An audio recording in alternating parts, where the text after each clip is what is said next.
Hello everyone, welcome to Pambasa Manguza TV. I'm here to update you of what was happening on Inimba namhlanje mhla 15 May 2026. Sikhumbule izolo ukuthi u-Azanele ugcine ephapheme and igama lokuqala libizile emva kokuphaphama likaQhawe. Kwamthusa uma wakhe lokhu ukuthi ubize igama likaQhawe kanjani ngoba yena kuyo yonke lento ubesola uZoleka. UQhawekazi uyavuka namhlanje uyambuza umakho ukuthi u-right yini, uyambona nje ukuthi akekho right, uyaqhaqhazela. Amtshela ukuthi akaze lala ebusuku uyacabanga ukuthi u-Azanele mase kuthiwa uyavuka lapha esibhedlela uyakhuluma kuzokwenzakalani. Ayamthembisa umakho ukuthi kuzoba right, kuzolunga yonke into. Uthe kusenjalo kwaqhamuka uLazarus washo ukuthi abasesibhedlela babefonile u-Azanele ukuthi ucela ukukhuluma nabo njengomndeni.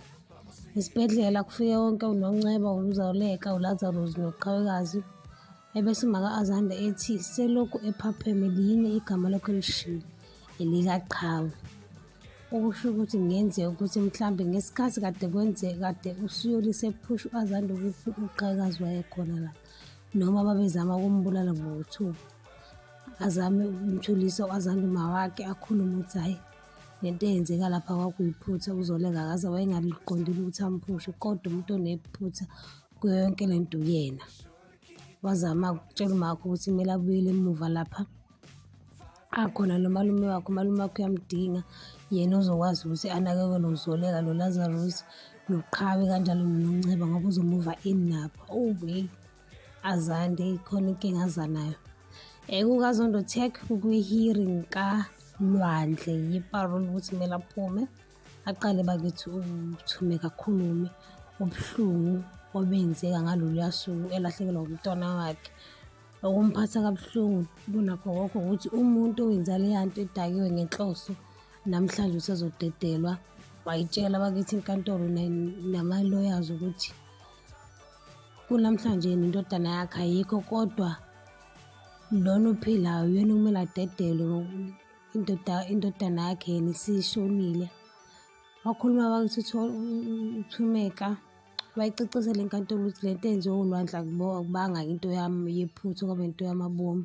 Wagcizelela noHlathi awangena uZethu kusanjalo emva kokukhuluma kukaMakaLwandle esho khona ukuthi umuntu phela uyayidinga i-second chance empilweni. Nawangena uZethu esesho ukuthi yena akakhulumi njenge-victim, uzokhuluma njenge-survivor ukuthi laphana uLwandle into ayenza akayenzanga ngephutha, wenza nge-choice ngoba ngesikhathi ingena emotweni edakiwe kwakhombisa khona ukuthi lento ayenzayo uyayibona.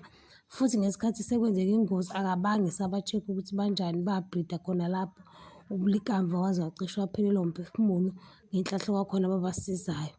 Akwangathi bayalwina-ke bakithi icala uma uZethu esekhuluma.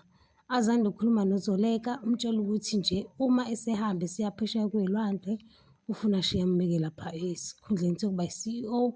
Wamtshela khona ukuthi bengafuna ukukhuluma naye naphakathi kwehlelo kodwa befuna ukukhuluma naye private. Kwamxaka lokho uZoleka ukuthi hawu ngoba phela besebethi ba-right, bathi nje u-Azanele akukwazi ukwenzeka lokho, yena ufuna ukuba lapha kwi-CEO. Xolani noZethu lovely dovey bakithi, uyafika lapho uXolani uzotshela uZethu indlela azizwa ngayo nokuthi yena akafuna i-friendship, ufuna umuntu wakhe eduze kwakhe. Babambana kanjalo Nkosi yami, bacabuzana. Ngiyayibamba lapho ungakhohlwa ukucweza notification bell, subscribe.